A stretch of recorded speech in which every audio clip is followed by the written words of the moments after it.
Hello, my name is Penny and this is Penny's Art Emporium, and today I'd like to follow on with my theme of doing fluid art paintings but in a few different stages. So I've got the one here that I did in my last video, which has dried really nicely, and I was really happy with how this one turned out. You didn't see it when it was dry in my last video. So yes, I was very happy with that. And of course it has the background to it, which I did in the first stage with the hairdryer as a kind of a Dutch pour. And then this painting I'd done previously, which doesn't have a background to it. And I just did that with my palette knife and my mixed trays of fluid paint. So what I thought I'd like to do today, I've got a 30cm square canvas, and I thought I'd like to use a different technique, and I would like to make a background. So I've got some really nice colours picked out. This time there isn't red and there isn't orange. I've got lots of nice pinks and purples. I've got some yellow, lots of greens to make kind of leafy looking things, and particularly the purples really. I did quite fancy having quite a lot of purple in there. So my first stage, I'm going to do my background, and I'm going to put white down on my canvas first, which will be my normal Dulux satin wood with Amsterdam white, Floetrol and water. All my paints will be mixed with Floetrol and water. And then I'm going to randomly dot down colours in the shape of a bouquet. So I will randomly put those colours on, just dots and splodges, and then I'm going to put a piece of plastic over the top of the whole canvas and smudge it all down. And then I think that will make, when I lift the plastic up, a really nice sort of blended splodgy kind of look. And on top of that, the second stage will then be to do my mixed tray of different coloured paints and my palette knife and my sticks. And then I want to add in some flowers and some really lovely tendrily bits with some little buds over the top, and do it in a bouquet shape. So the flowers a little bit like I've done in this painting and these ones as well. But I'd really like to experiment with just developing it a little bit further, seeing if I can get the little tendrily bits to look really organic and wispy. So I will get started. I will probably put it on hyperlapse again so it doesn't make the video too long for you. Okay, it will be fun.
painting so far. You can see it's got the shape of a bouquet there and lovely colours in it and some nice little cells. So that's my background to this painting. So the next stage will be to put my mixed tray of paint together, and for this I'm going to have lots of greens because that will be the leaves and the stalks and that type of thing. So I've got the yellow green, I've got an emerald green deco art mixed with festive green. This is a gold, and I have also got, this is an artiste one. I always forget what it's called. It's like a bronze, but I always forget what it's called.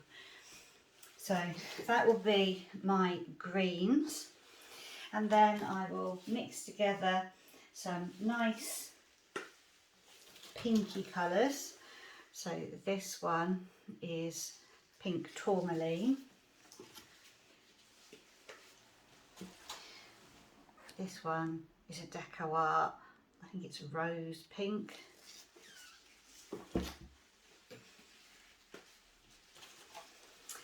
This one is a neon pink.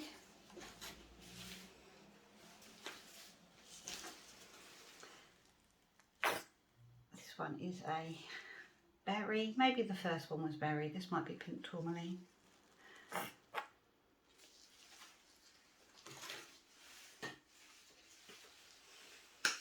So I'm just going to now apply these with my palette knife and make some pretty kind of flowery shapes, and some stalks and some leaves. And I will keep putting different coloured paints into my tray and build the layers up a little bit, so every time I pick them up with my palette knife I will have a different colour on it, and I might put some puddles down and I might blow some with my straw. We'll just see how it all goes really. And I will put this back on to hyperlapse for you, and you can see how this painting develops.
this painting.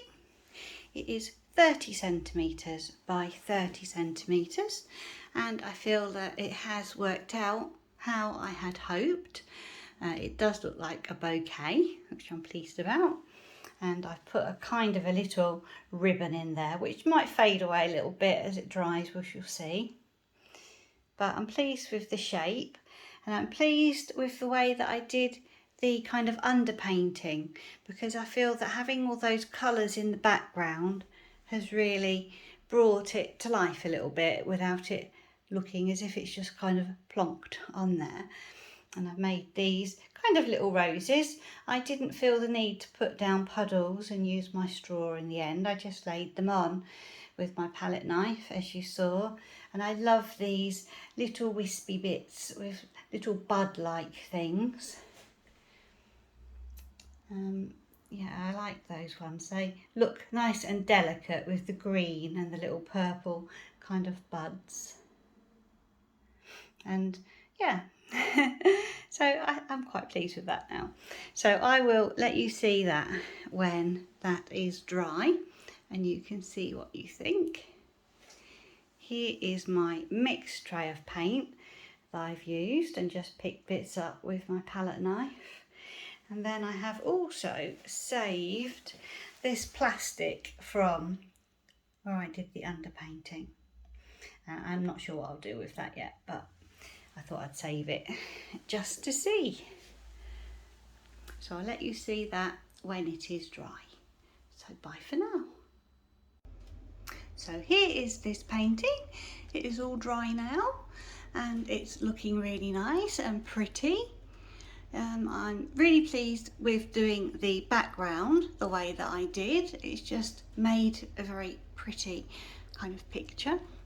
And I've got my little ribbon there that you can see with some metallics in the paint, the different coloured flowers.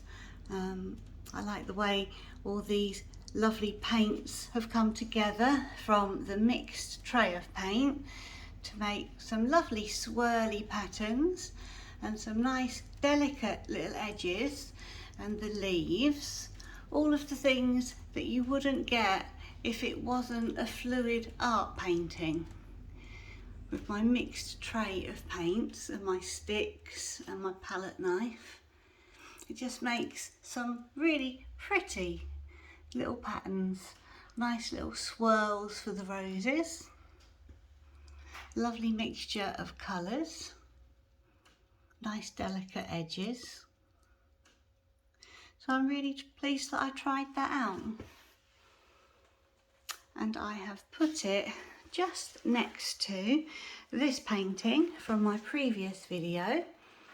I think it's number 96, which is different colours, a different technique with the straw and the palette knife and puddles of paint. So two very different paintings, and just nice to try out a few different ideas. So I hope you enjoyed watching, and I'll see you again next time. Bye bye.